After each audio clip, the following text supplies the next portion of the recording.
Starting మీరు start చేసినప్పుడు ఎంతమంది ఉండేవారు సార్? అట్ ప్రెజెంట్ ఒక 25,00,00,000 బిజినెస్ చేస్తున్నారు. ఇప్పుడు ఎంతమంది స్టాఫ్ ఉన్నారు సార్? స్టార్ట్ చేసేటప్పుడు సార్ నేను ఒక్కడినే అండి. నాతో పాటు నా పార్ట్నర్ ఒకాయనున్నారు. ఓకే. ఆయన నేను ఒక మీకు చెప్పాను కదా సార్, నేను వైజాగ్ వచ్చిన తర్వాత ఆయన నేను ఫ్రెండ్స్ అండి.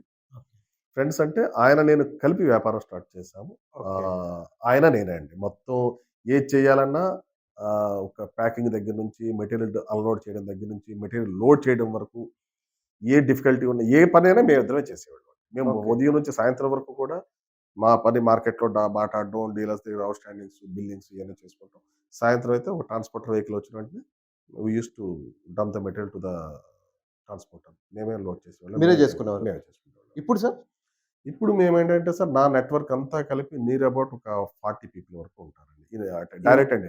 అంటే ఇప్పుడు మా ఆఫీస్‌లో 10 మంది ఉంటారండి. మేము ఇప్పుడు మీరు అడిగారు కదా! డెమాన్‌స్ట్రేటర్స్ ఉంటారని. కంపెనీయే కాదండి. నేను కూడా డెమాన్‌స్ట్రేటర్స్ ఇస్తాను. ఓకే. ఇప్పుడు మీరు చెప్పారు కదా! పెద్ద షాప్‌లోకి వెళ్తే ఒక్కొక్క కంపెనీకి ఒక్కొక్క డెమాన్‌స్ట్రేటర్ ఉంటారని అంటారు కదా! నాకెవరైతే మంచి టర్న్ ఓవర్ చేస్తున్నారో with the support of the company నేను కూడా ఆ డెమాన్‌స్ట్రేటర్ ఇస్తాను. డైరెక్ట్‌గా వాళ్ళకు ఆ బిజినెస్ మీద మార్కెట్‌కెళ్తుంటారా సార్ ఇప్పుడు కూడా? ఇంత ఎవ్రీ మంత్ వెళ్తా.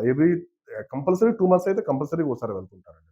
ఈ ఈ మీకున్న డీలర్స్ అందరిని టచ్ చేస్తారు. అందరికి ఇప్పటికి కూడా. 100 ప్రతి నెల, ప్రతి యాహ్! 2 నెలలకోసారి గాని ప్రతి కౌంటర్‌ని మీరు టచ్ చేస్తారు. చేస్తామండి. డెఫినిట్‌గా చేస్తాం. అడుగుతాం. నాతో పాటు కంపెనీ వాళ్ళు కూడా వస్తారు.